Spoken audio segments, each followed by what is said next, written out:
5, 4, 3, 2.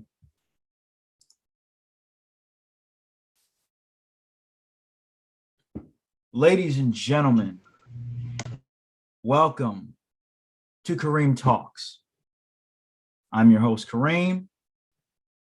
Today is Sunday, and it's been a long week. It's been a long week for me. I had to get a new phone because the old one busted. But like I always love to say, we're not here to talk about me. As you can see, we have a couple of distinguished individuals who have got on camera. And of course, usually when I promote Kareem Talks, you all usually have a heads up as to who's going to be on. I wanted today's guest to be a surprise because these are people who have been putting in work all throughout their respective region, which I happen to be a part of as well. So please welcome to the stage some returning, some brand new whom you've never seen. The ministry youth staff of the Southern region. Welcome to the show, ladies and gentlemen. I'm going to introduce you all one at a time, and please feel free to say as much as you want or as little as you want about yourself. We'll start off with returning guests, starting with the sisters, of course, all the way from Macon, Georgia. She was a guest on the show previously. We had a wonderful time. Please welcome back Sister Rakia. Assalamualaikum, everyone. I am Sister Rakia. I am a part of the youth ministry staff. It's not too much I want to tell y'all about me because I think you'll learn a little bit about me as we get into this discussion. So just assalamualaikum. To the point. We love to see it. Going to the brother's side, another brother who was on a very impactful episode of Kareem Talks. We talked about the meaning of FOI and what it means to be an FOI. Give it up for another one of our returning guests, Brother Joshua. Assalamu alaikum, everyone. It's wonderful seeing you all again. Thank you to Kareem and also the guests who are on also. It's going to be an awesome show. Thank you all. Peace. Praise be to Allah. Moving from Brother Joshua to another brother who just gave us a beautiful bearing of witness the last time he was on here. I haven't forgotten. I learned a lot about him that day. So please bring back to the stage Brother Ryan X. All praise due to Allah. Assalamu alaikum, everyone. It's an honor to be on your show again, Brother Kareem. It's absolute honor and pleasure, and I'm just grateful to be here, bro. Thank you so much for the introduction. Have you. Grateful to have you back. Praise be to Allah. Yes, sir. And last but certainly not least, the returning guest who's been on, I believe, this will be his third or fourth time being on here. Fourth time being on here. We've talked about what it means to be an FOI to our favorite anime. So obviously he's covering all sides of the spectrum. Please bring back to the stage my brother-in-law and the head of our youth ministry staff, sort of, kind of, technically, and in working position, Brother Hashim. Praise be to Allah. Thank you, my beloved brother-in-law, for that wonderful introduction. It is certainly a blessing to be here. Kareem Talks, wonderful show, wonderful podcast. Always a blessing to be here. Super excited. Only thing you need to know about me is that I'm an FOY. So I'll just end it there, and you'll learn more later. He does that for security purposes. Don't judge him. For security purposes. Now that we've gone over our returning guests, let's go visit our new blood, of course, sisters first. His first sister I'm going to bring up to the stage. She was actually supposed to be in another episode of Kareem Talks, but we had to kind of cut and screw some things, and that kind of got to get pushed into season 3. But more on that later. Bring it to the stage for the very first time, Sister Anissa. Assalamu alaikum. I'm Sister Anissa. I'm not sure what to say. I mean, I'm a writer, a poet. Pretty much, I mean, that's the basics. So honored to be here on the show. Assalamu alaikum. Well, alaikum salam. So glad to have you on the show. So glad. Moving on. From on the sister side, we have another sister who's here, never been on the show. Still learning more about her as we all learn to mesh together as a team, bringing to the stage Sister Rakia. Please tell me if yes, praise be to Allah, I got it right. Welcome to the show. Praise be to Allah. Thank you. I don't really have much to say about myself. I'm glad you got my name right the first try because that doesn't happen often. Really never happens. Really excited to be here, being on here for the first time. I'm out of Macon, Georgia too. I'm interested in medicine, and in my spare time, I like to paint. So that's pretty much everything about me. And very nice. Really interested in being on the show. Praise be to Allah. So happy you could be here.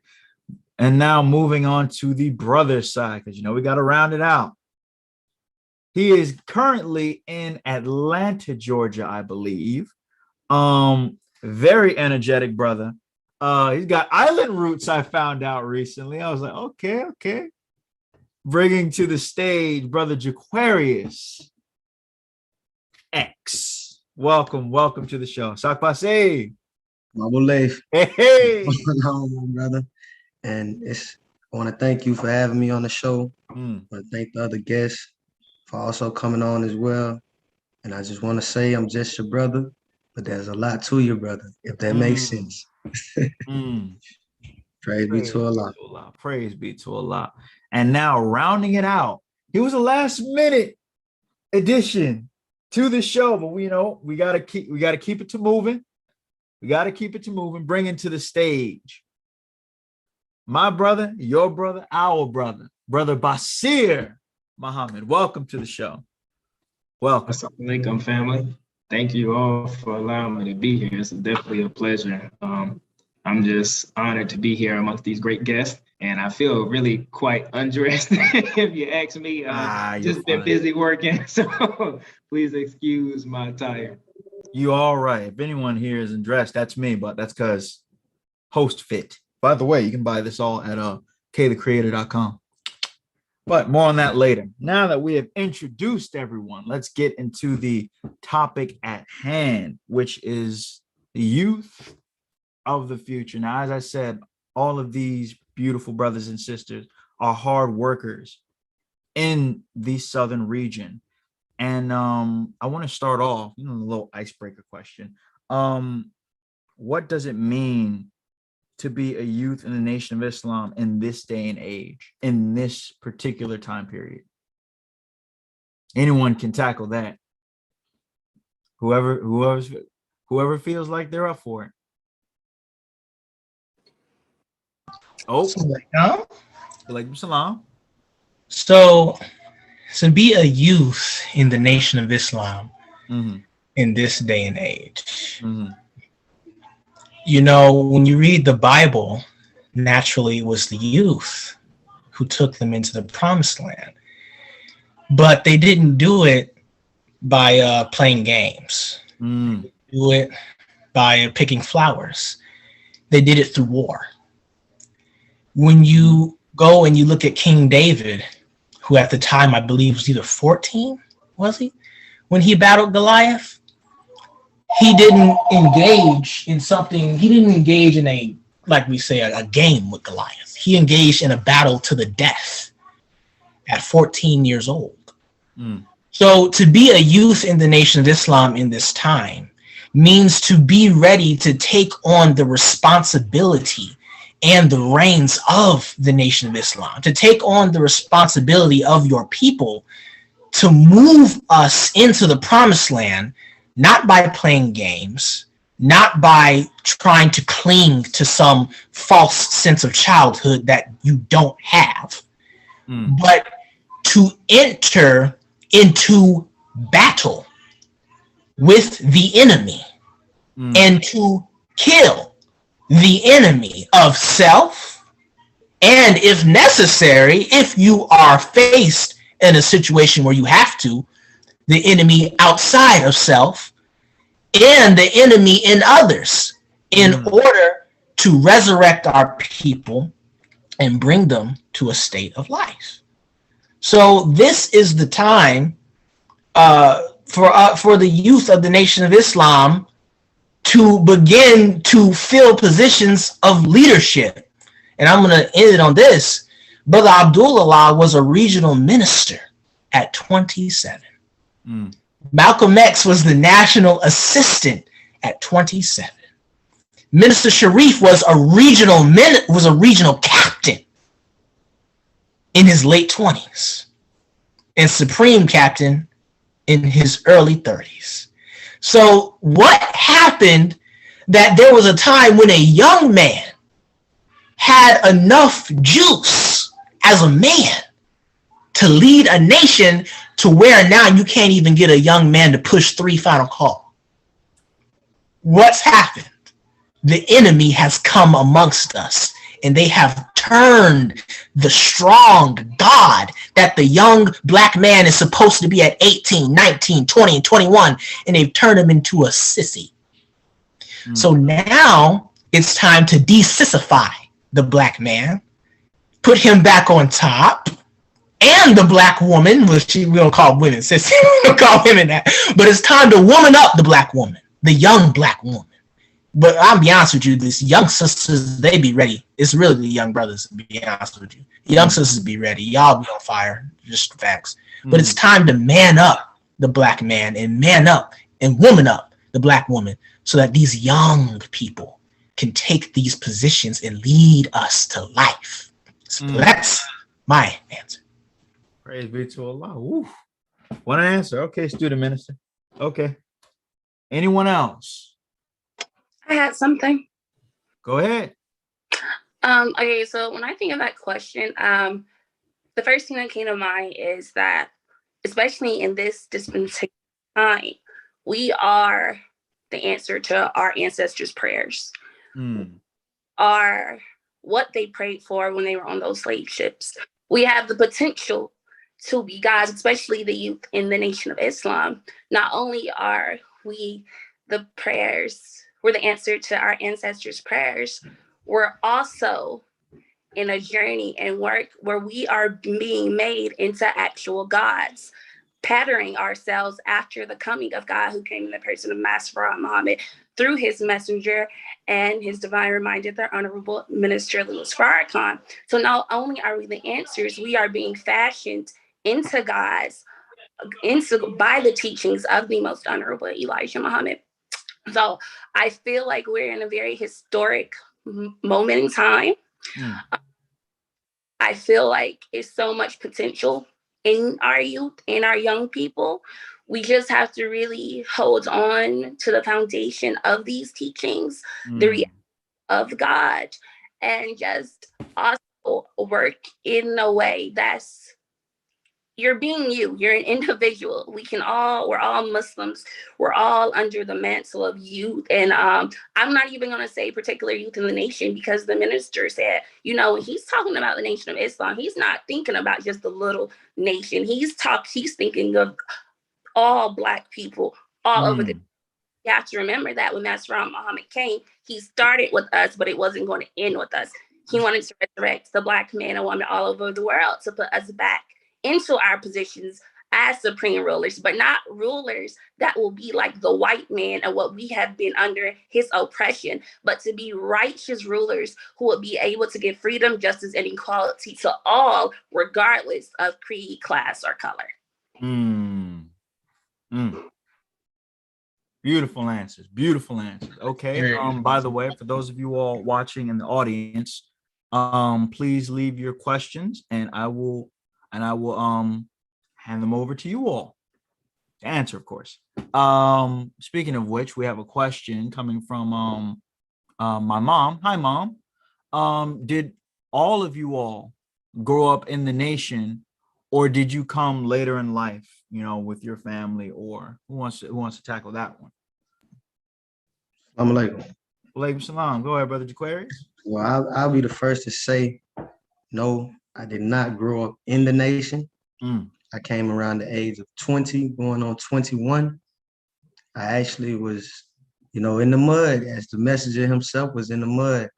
I was deep in the mud, actually, like in the streets with the people, living a life of sin. But in the beginning, it was that word, and that word took flesh. And now I'm here at home amongst the believers in the ranks of Allah, striving to become one with God. I never thought I would see myself here in this present day and time. At one point, I actually seen myself, like they tell you, growing up in the Black community, in jail or the grave. But to be coming out of the grave and be breaking out of the chains, that's a wonderful feeling. Come on, Brother. I just want to say thank you for allowing me to answer that question. Thank you for answering. Go ahead. Goosebumps. This is Brother Basir. Yes, sir. Go ahead. Yes, sir. So I did grow up in a nation, but like my brother Jaquarius said, we all come out of the mud as well. So we faced our own trials growing up in a nation as well. Just being, surrounded by this world. So just to veggie back off of what the brother said, and veggie back off of the last question as well, we have been chosen and anointed by Allah, who came in the person of Master Farooq Muhammad to bring in this new world, this hereafter, and to destroy this present world, which basically combats an evolutionary environment for self-development.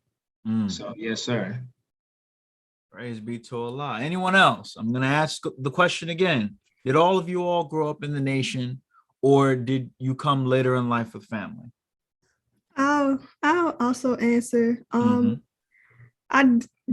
grew up in the nation. I'm actually a third generation Muslim. So my grandparents accepted Islam under the Honorable Elijah Muhammad.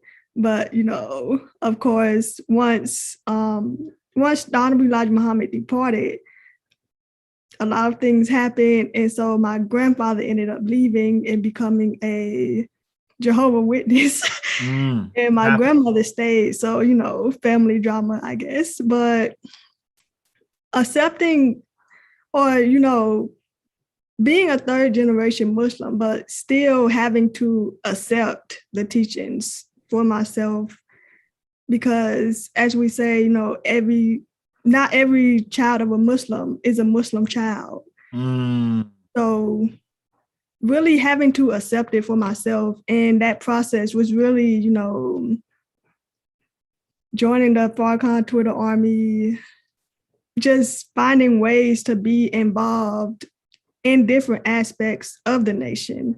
And going back to the first question, the first words that popped up into my mind was the Honorable Minister Louis Farrakhan's words during the youth retreat defending Farrakhan workshop, when he was saying, Islam is fun, Islam is life. And so really just finding ways to be unique finding ways to be yourself in your own Islam. Islam is fun. Remember that one. Write it on a shirt, put it down in your notebook. Islam is fun. Let no one tell you different. The next question I have is from our audience. Did anybody feel at any time that they were missing out on anything compared to those outside of the nation because they were in the nation? I'm going to repeat the question. Did anybody feel at any time that they were missing out on anything compared to those outside of the nation because they were in the nation? May I, Brother Kareem? Go for it. Man,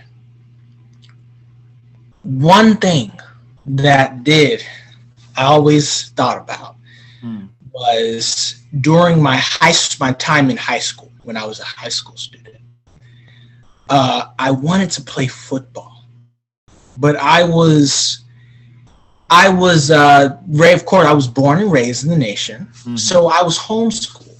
I never got my chance to play football. So I started getting older and I started getting bigger. I started working out. I'm looking at myself, okay, I'm pretty big, man. Yeah, I think I could play. I wanted to play football so bad, but I never got my chance to play football. And then I would be looking at TV and I'd see these guys on these teen shows playing football, and they walk away, all the cheerleaders, everybody, they're like, oh, he's playing football. He's awesome. I want to play football. I think you get the point. But I looked around and I looked at myself and what I was doing. I was blessed.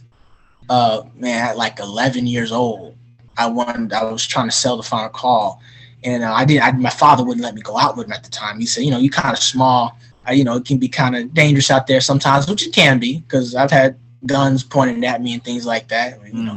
Who cares? But so I didn't get to go. But I started taking Final Calls from the brothers, right? I would take some off their stack. I was like 10, and I would take like 5 papers off a brother's stack and sneak off with it.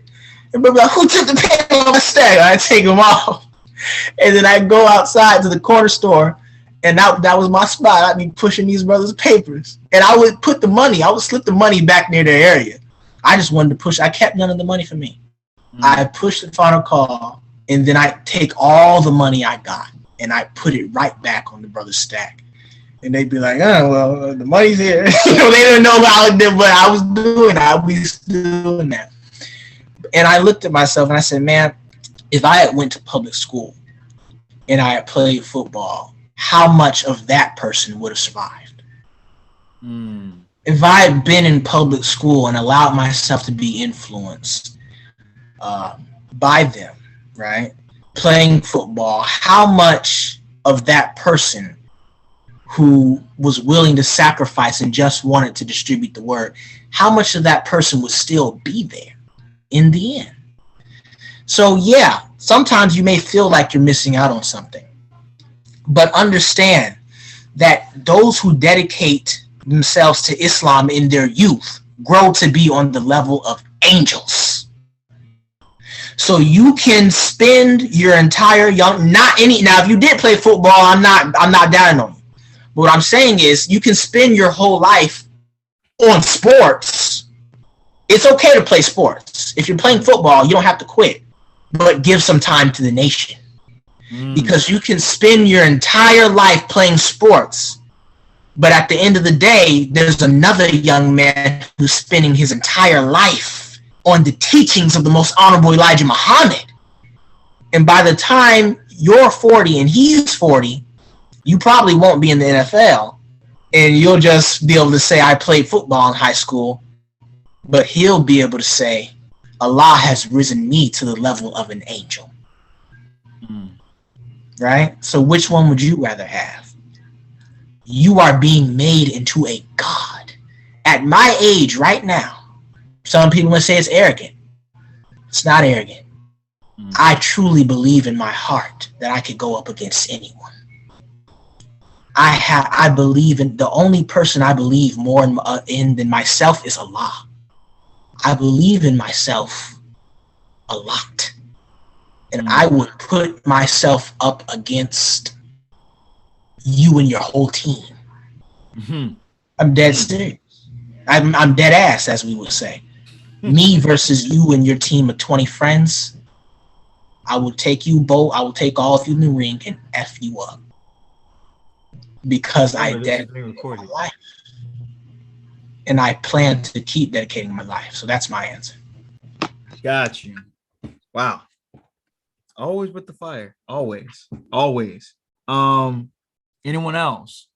Did anyone feel at any time that they were missing out on anything compared to those outside of the nation? Anyone else? Assalamu alaikum. I was gonna see if one of the sisters had anything to say before I That's answer. all I'm waiting for. You don't let this ain't a FY class now. All right, yes, sir. Sister Rakia, were you about to say something or no? Oh yes, I was about to say something. Go for it. Well, now thinking about the question and the fact that I went to MUI and graduated this year, sometimes believers in the mosque, who I guess were disgruntled or whatever, and extended family members, they said certain things that you probably shouldn't have said to a child, like, you're going to that school at the mosque, you all don't have a prom, you all don't have a computer lab, you all don't have a pool, or you all have this small building where you could be going to Central High School and have like this big 10,000 square feet building.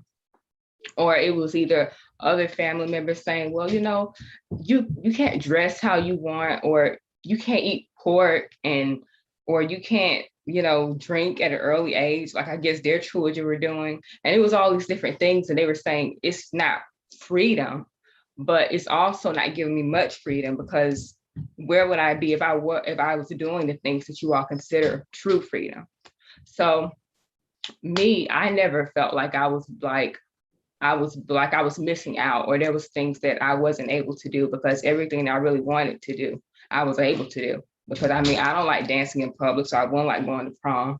I have a tablet or computer. I always had a tablet when I was younger, so I didn't miss out with having a computer lab. Swimming, it's good to know, but it's overrated. So swimming pool, because if you really need to swim, you can't swim. It's not safe to swim in flood water. So if you really I need to swim, can you? You can't. You can't swim in flood water. So what else? And then the school at the mosque, it had all the necessities. I had books. I had my tablet. If I need to research something. I had notebook, paper, everything that they had at public school. I had, but I just didn't have the big, glamorous building and stuff. So now when I'm looking back on all of those different things, even though I never felt I was missing out, looking through the lens of, I guess, other people, I was like, I had all of the necessities. I had everything that I needed. And now I'm at a space where I'm at the same space as the rest of those people.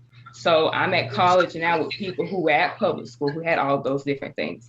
And it's not like I'm inferior or I had a lesser education, because we're at the same point now. We're trying to get to the same place after we finish college. So I never felt in any way that I was missing out, or there were things that I didn't get from being born in a nation and stuff. Praise be to Allah. Hold on. Before we all continue, we are at it's 31 minutes. Time has actually flown by. So we're gonna go for a quick commercial break, and we'll be right back. Cameras off, people.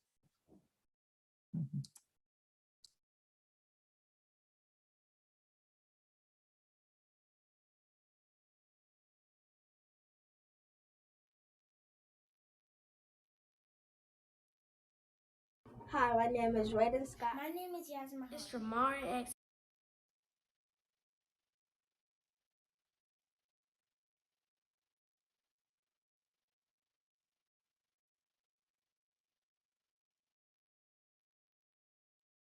Hi, my name is Raiden Scott. My name is Yasmin. It's Jamari X. Allen. Go to the Homeschooling Society. Go to the Homeschooling Society. I attend the Homeschooling Society.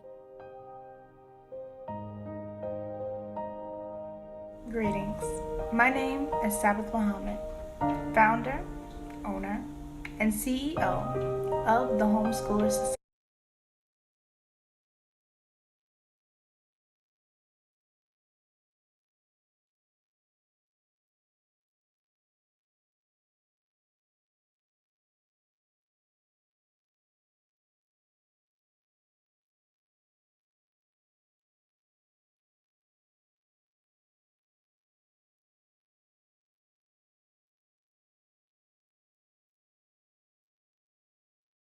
Hi, my name is Raiden Scott. My name is Yasmin. It's Jamari X. Allen. Go to the Homeschooling Society. Go to the Homeschooling Society. I attend the Homeschool Society. Greetings. My name is Sabbath Muhammad, founder, owner, and CEO of the Homeschooler Society, LLC. Here at the Homeschooler Society, we pride ourselves in bringing full and complete understanding to all of our students. Our method is simple, not moving on until the child fully understands. I do what I do as an educator because I remember when I was in elementary school, middle school, and high school. I remember teachers and educators not showing as much care and patience as they could. This widespread way of teaching drives me to do what I do.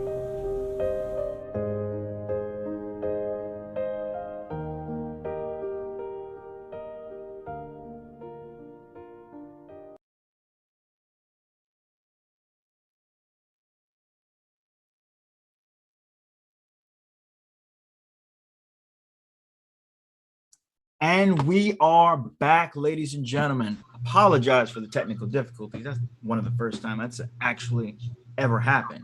We'll try to make that transition better in the next season.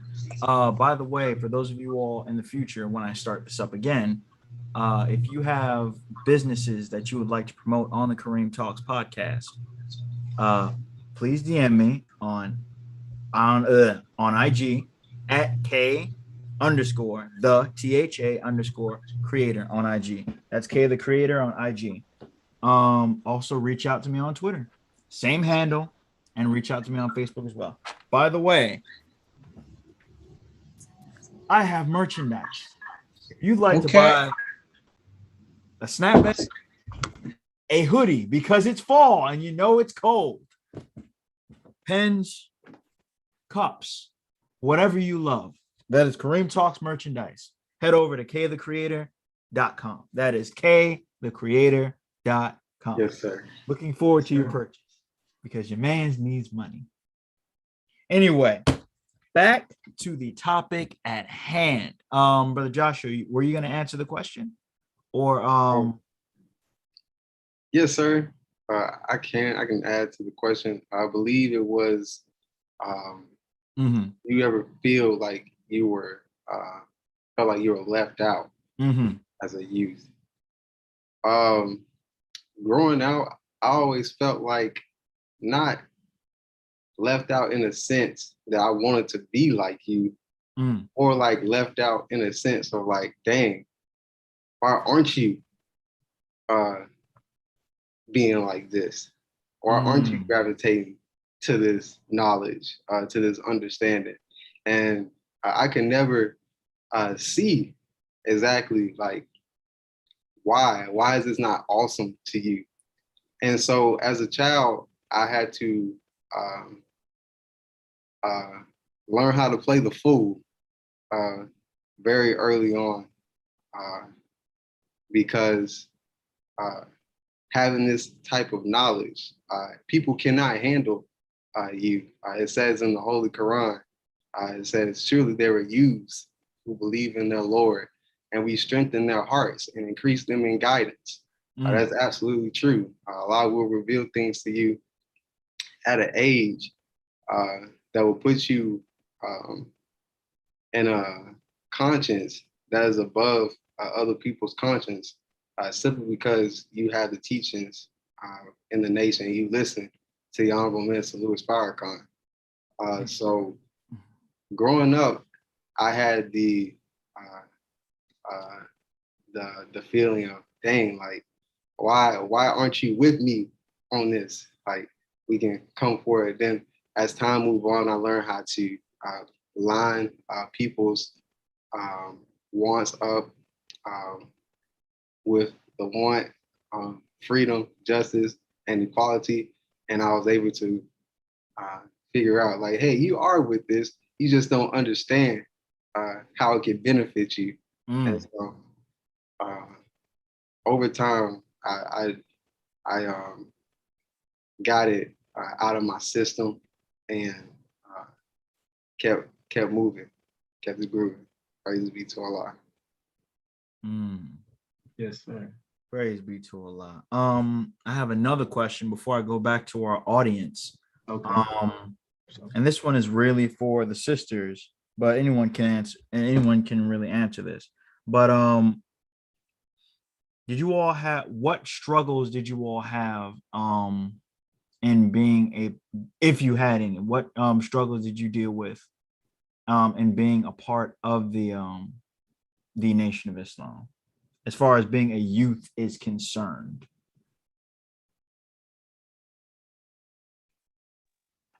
I'll go. Mm-hmm. And okay, so I wouldn't, it was struggle more in the sense of, because okay, I went to college. I went to Wesleyan College. That's where I graduated from. Didn't stay on campus because I was like 15 minutes away from school. Didn't make sense. But I think one of the things, but I had friends who weren't in the nation. I had friends, but thankfully, because like Sister Rakia, I went to MUI. I graduated from MUI. I had a upbringing where when I got to Wesleyan, my foundation was very firm. It wasn't easily swayed. And I thank my parents. I thank Allah who worked through my parents, Zara Muhammad and Kimberly Muhammad, who really gave me a foundation of teachings where, I could go somewhere and not be influenced. But I think one of the struggles, and I think the sisters kind of have the struggle over why, and it might seem silly, but the going out at night. Like, we would have events and stuff. And, my friends would be like, oh, we're going here. We're going to this, maybe a bar. It wasn't technically like a club, but a bar. Or, oh, we're going to Waffle House. There are days I would stay on campus with my friends or a friend or whatever. And they'd be like, oh, we're going to Waffle House at like 2 a.m. in the morning or whatever. And, me, I was like, I want to be with my friends because, you want to be with your girls. You want to hang out. But it was that inner self. I had to think of that foundation. And I had to really think over like, okay, Zakia said and Muhammad, good and well, the messenger said, we should not be out at night, sisters. We should not be out at night. Even my friends, and you know the devil, the internal devil. That deceptive intelligence. Oh, you're with your lost found friends. It's a bunch of y'all. It's like 8 of y'all in 2 cars. You'll be fine. Da, da, da. But like, I would really have to be like, it's that God and devil. I would have to be like, they have to be like, Zakia, you cannot go. And I'd be like, you know what? No, I'm just gonna stay at the room. And I'll see y'all when I see y'all. See y'all tomorrow. See y'all have a good time. Da, da, da, da. So I think for me, that was the struggle I had in college. Like, I didn't have any of the struggles like wanting a boyfriend, or because one of my friends, I did not understand why they were in certain relationships. So it was just like, it never appealed to me. The drinking, that was my friends. They were drinkers, low key alcohol. They were drinkers, and I would be around it. That stuff did not faze me. But that was the one struggle. It was just like, I want to be with my girls. I want to hang out. Like, but like I said, that God is out. Like I really, and I know it might sound silly to some people, but I really had to be like. No, I feel that. Definitely feel that. Wanting to hang out with your peoples. Not to be a night. So yeah, that was one of my struggles. Anyone else? What was your struggle? Go for it.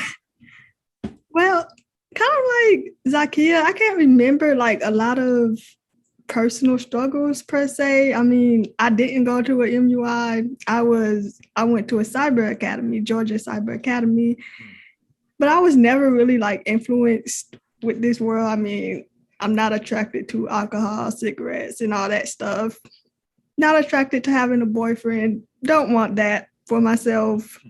Don't want pre-courtship. None of that. But, I will say I did go to the IHOP with my friends at 2 a.m., but that was only once. And I'm still alive by Allah's grace. So it's like I didn't have a lot of personal struggles, even going to college and staying on the college campus. I mean, I went to the mosque every Sunday by the grace of Allah. So in every Saturday MDT class. So it's like I was being active in the mosque really probably what prevented me from, if I were to go down a certain path, I still had like that foundation of being in the mosque. But I do want to speak on the outward struggle of sexism, which all women go through, whether you know it or not. And sexism being a pervasive problem all over the earth, including within the Black community, which a lot of people don't acknowledge. It's just, in recent years, just especially with the COVID-19 pandemic, exposing a lot of that and seeing how people view women and Black women, especially, and just combating against that, because Master Fard Muhammad came to bring a new heaven and a new earth, and the old things shall pass away. And one of those old things is sexism. So, being online in this day and age as a young Black Muslim woman in the nation, that's really like sexism is a struggle. So, yeah. And can I make 2 points, Kareem, very quickly? Got you. Go ahead. Definitely agree with Anissa. That's my current struggle. Like you all, like I don't really think people really understand the impact of sexism on women, and specifically Black women, specifically Black Muslim women. Like I have cried myself to sleep, and I have bursted out in tears, crying to my daddy, crying to my mama. I really cry to my daddy. I always say that my daddy's like the reason why me and my sisters are so gung-ho on women's liberation outside of the ministry, of course, because he's the foremost proponent of women liberation and women rights. But that's the one I agree with Anissa, the sexism. Oh my God. And then the second point I wanted to make was just, I guess, for people who might be watching it, it is so important to find friendships in the nation. Now, I am one of those ones who believe that, Master Muhammad promised us friendships in all walks of life. And believe me, I have friends from all walks of life.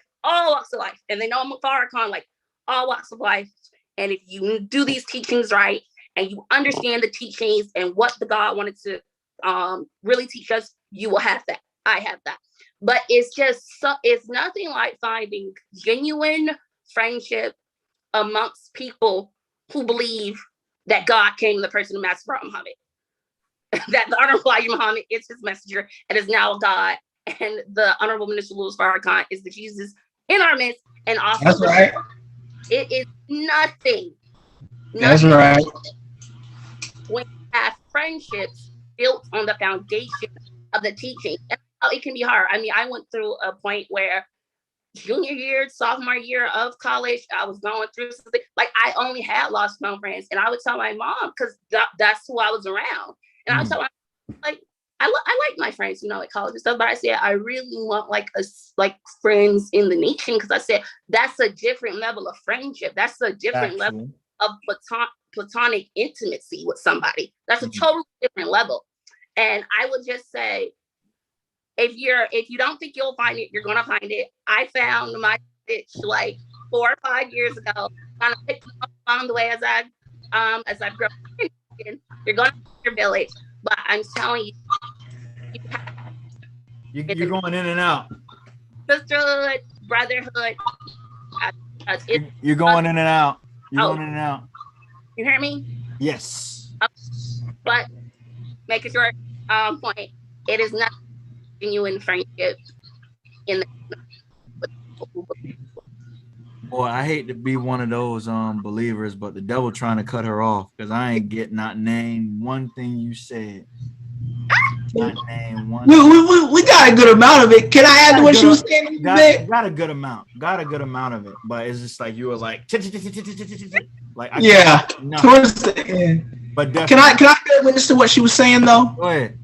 Because the Holy Quran says, "Take not for intimate friends save Allah, the Messenger, and others who believe."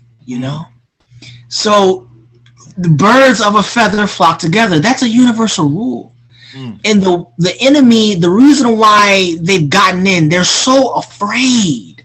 See, what we have right here on this call, young Black Muslims we know each other pretty well. We've been working with each other for going on 2 years now. So young Black Muslims who are friends, who know each other. But the thing is, that's powerful. Because now I believe in Allah, and I have brother Joshua, who is my brother, my friend, who also believes in Allah. And one of the righteous can take 10 of the wicked. 2 of the righteous, right, can take 20 of the wicked. Right. And we have 9 of us on this call. So that means that 90 devils versus the 9 of us is a pretty good goddamn fight. So you see how scary that is, right? And I'll take it a little further. 1 of the righteous can take 10 of the wicked. That was said to the Arabs of over 1,400 years ago. But we're the Black man and woman of North America being turned into gods. So that ratio is a little spiked. Because I would be damned if 10 devils kill me. Nah, I'm taking 20. So all of us up on this call, that's 100. That's hundreds of the enemy being knocked out and sent to the depths of hell from young Black men and women who are friends. Got my keyboard and speakers on fire. Look, and y'all see I had to go put the suit jacket on because I was looking at brother Joshua and brother Ryan. Y'all just so smooth. Oh my God, y'all so smooth. I had to go put the suit jacket on real quick. I'm not gonna say. Here's another thing. I'm not gonna say another word until brother Ryan talks. Word, because you've been quiet for a minute. In fact, this next question gonna be for you. What advice would you give adults and youth regarding not judging each other, especially since they often see each other's faults and both adults and youth are works in progress? Jesus Christ, you got to condense these questions, Mom. Got to condense these questions. I'm going to ask it again. What advice would you give adults and youth regarding not judging each other, especially since they often see each other's faults and both adults and youth are works in progress? The mic is hot. Yeah. And your mother is trying to get us to crack Adams. For real. Praise be to Allah. So my answer to that, I didn't state it earlier, but I wasn't born into the nation. I joined my junior year of college, and I can honestly say it's the best decision I ever made in my life. But I was introduced to the teachings late high school, probably about 17.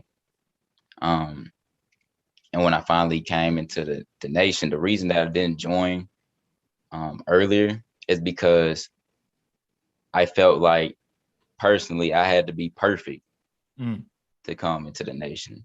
Because when I look at the brothers and sisters, I see, man, it's like I'm looking at guys, and I see nothing wrong with them. It's like flawless in my eyes coming into the nation. That's how I felt. Like everyone was perfect, and I felt flawed. So, and it wasn't until brother told me that. Well, I was listening to a lecture. Brother Ishmael said that, those in the nation, we're just a half a step ahead of everyone else. With the Nation of Islam is a hospital. This is where you're going to get better. So the best time to come in is when you have problems. Not when you're perfect, because you'll never come in if you wait till you're perfect to come in.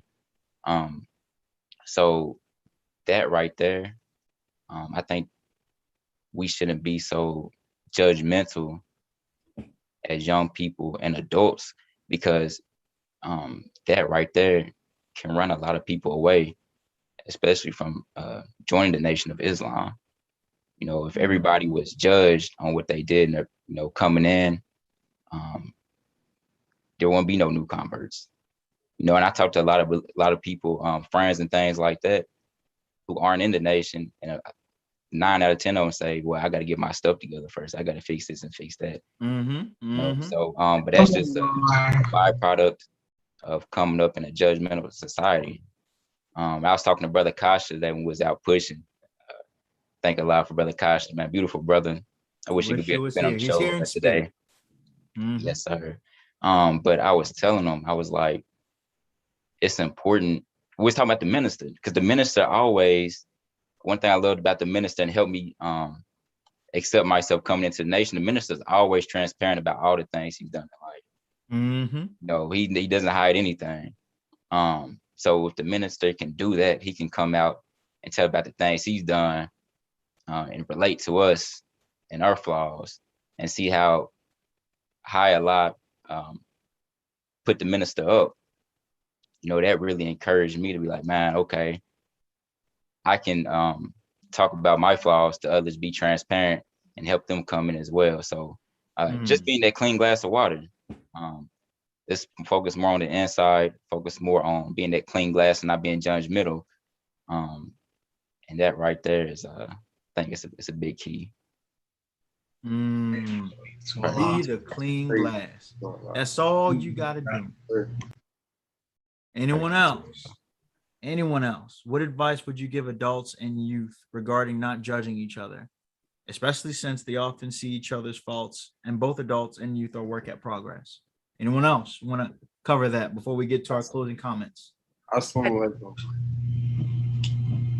Go ahead, Brother Joshua, and then Sister Zakia, and then we're going to close it out. I'm gonna be. No, sorry about that. First, Brother Joshua, then Sister Zakia, then Brother Basia, because you've been at Church Mouse all night. Yeah, come on. All right. Yeah, ahead, we see you, Basia. I'm gonna let Sister Zakia go first. All right. First, I've talked a lot. Go ahead. Okay. Yes, ma'am. First of all, when you're thinking about coming into the nation, you have to have a clean slate, have an open mind, because you don't know who you are exactly without these teachings until you've heard them. And so when you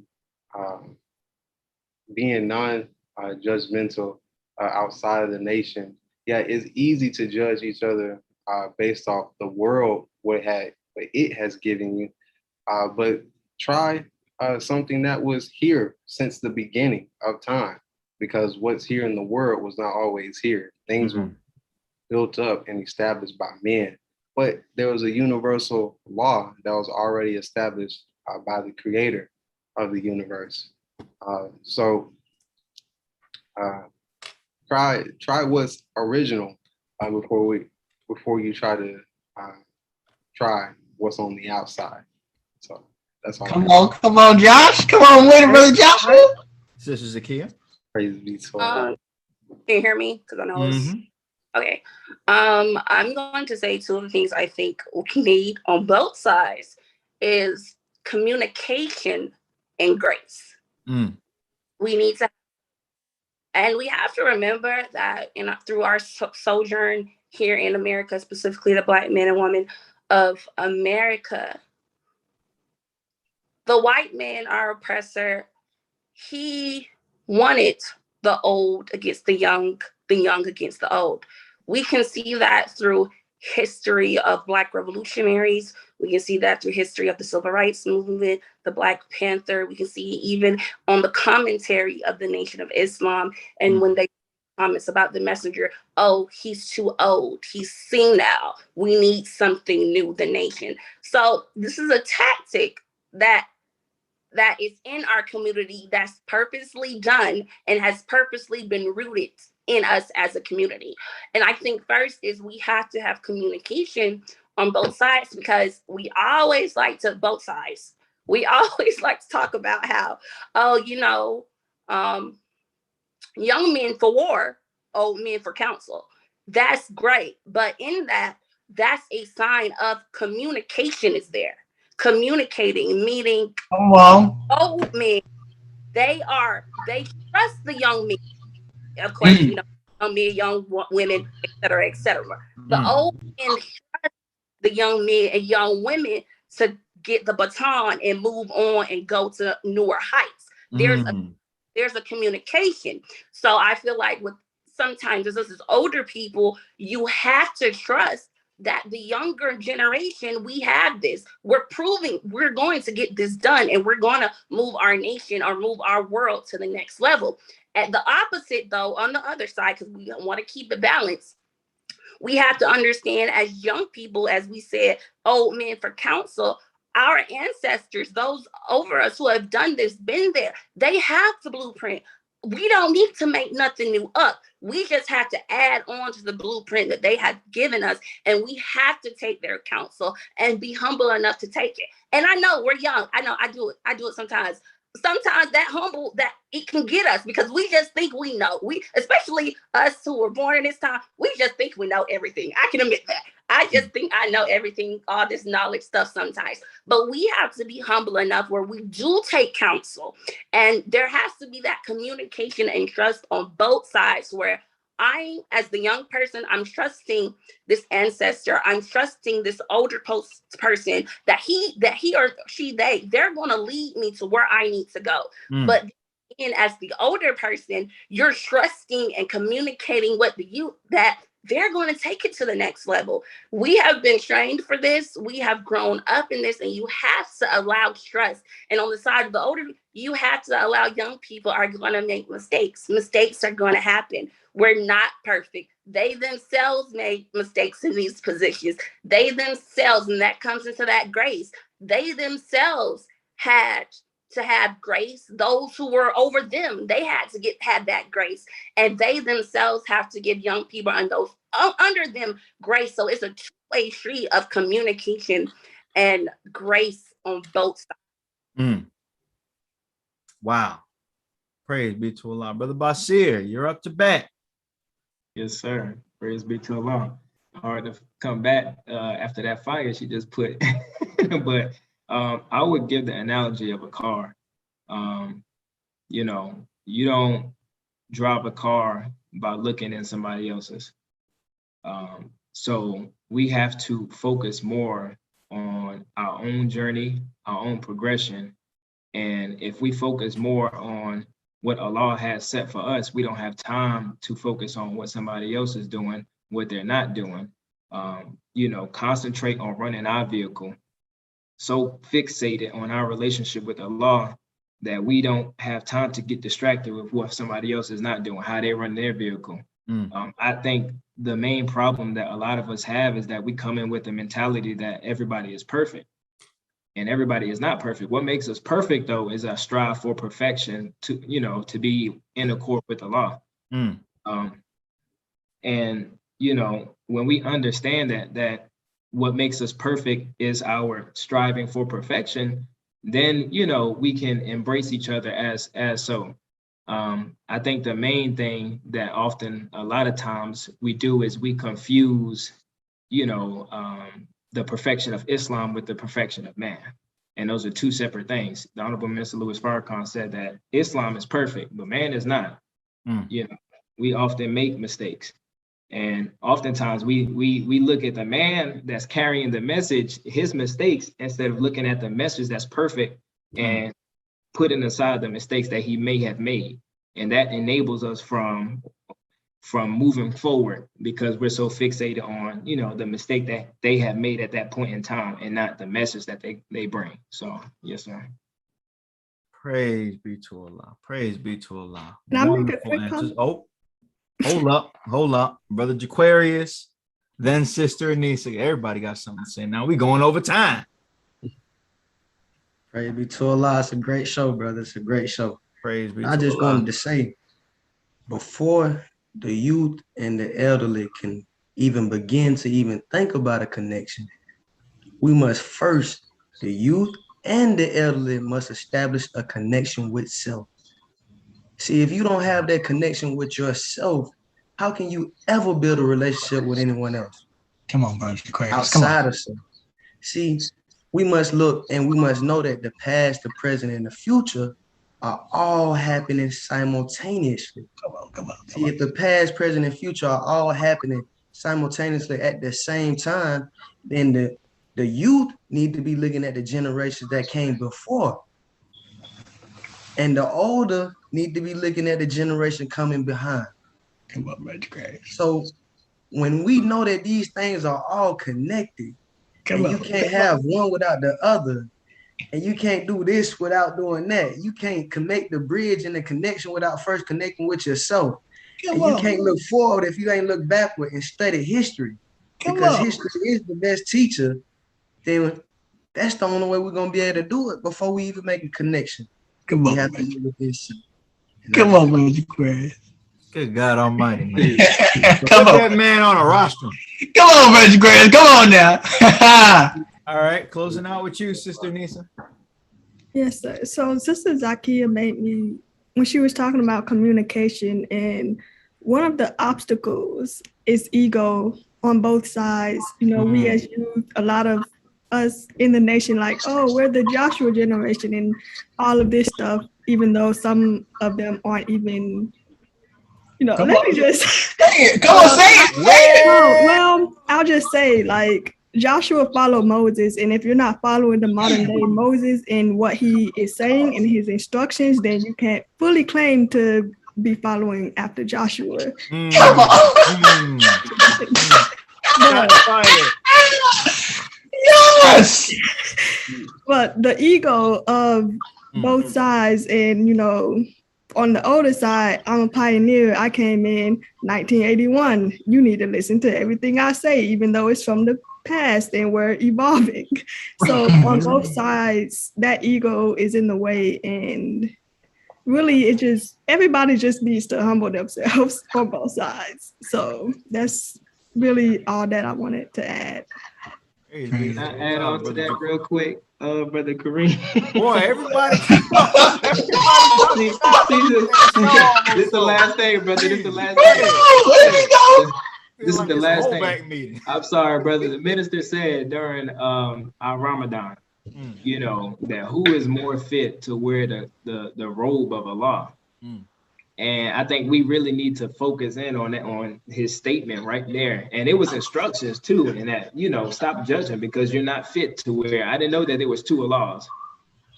So, you know, we need to take that robe off because nobody is qualified to judge, to even come up with the thought of like looking at some brother or sister and thinking about like, looking, you know, I'm better, or look what they have done. So yes, sir, that's it. I just had to give that reminder. Anybody else? Anybody else?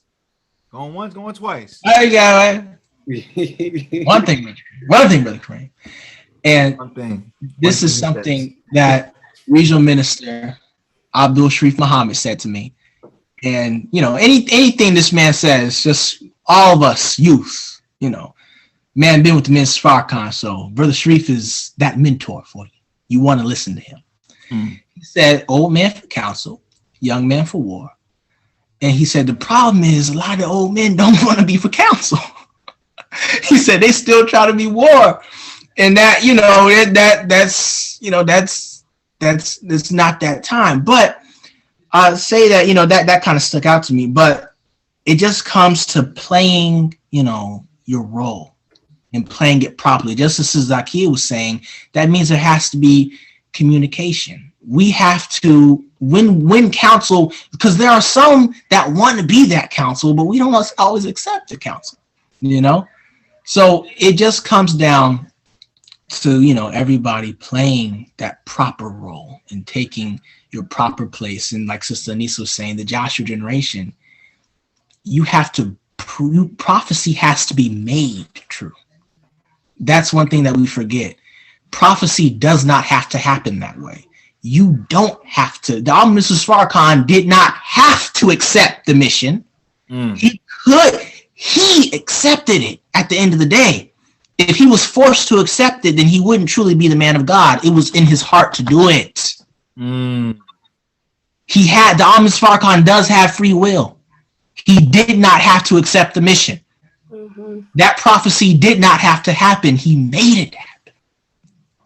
You don't have to be the Joshua generation.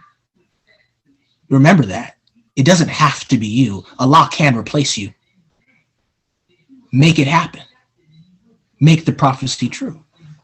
So that's what I say. Praise be to Allah. I'm sorry. Go ahead. Longest episode of season 2. Go ahead. Okay, when Brother Hashim was talking about the minister and how he shows that prophecy, it just made the Honorable Minister Louis Farrakhan is our greatest example. And with him choosing that prophecy and him and just choosing like he's going to accept the mission, he accepted, as we know, he's our Jesus. He accepted to bear that cross, and he has shown us what that cross looks like. The minister was young, just like us. He had to humble himself under authority that mishandled him. He has been in authority where he himself has publicly said, I could have done better in that. I had to, regroup. Look, so his life is literal, and he's so transparent. His life is literally there for us to paint after. Because Jesus, he was who we all want to be. He was the Son of Man. He is who we're looking to get closer to God. And he is that example of another God being made. Oh, I think I'm breaking up again. Being so we just always remember that the Honorable Minister Louis Farrakhan is our perfect example. Perfect example. And we're gonna end it right there, because if I let you all do closing comments, we ain't never gonna get out of here. So thank you all for making time to be on the final episode of season 2. Yeah, this was the last episode, guys, for now. Of course, you all will be able to watch this once I upload it via the Anchor app and Spotify, Apple Podcasts, Google Podcasts, etc. The replay of this episode will also be available on YouTube. So if you haven't hit that subscribe button, do that. But this has been another wonderful episode of Kareem Talks. I'm your host, Kareem. This is the youth laboring staff. I don't call them so many different names. Ministry laboring team. I like that a little more. Ministry laboring team. Yeah. We labor. We outwork. We outwork everybody, not just the youth. We outwork old folks. Outwork everybody. Well, that is this team. They are a bunch of wonderful, beautiful individuals, and this is not all of us. This is just the tip of the iceberg. You'll see more of us later on, perhaps in season 3, maybe. But this has been Kareem Talks. Peace. See ya. Thank you, Brother Kareem.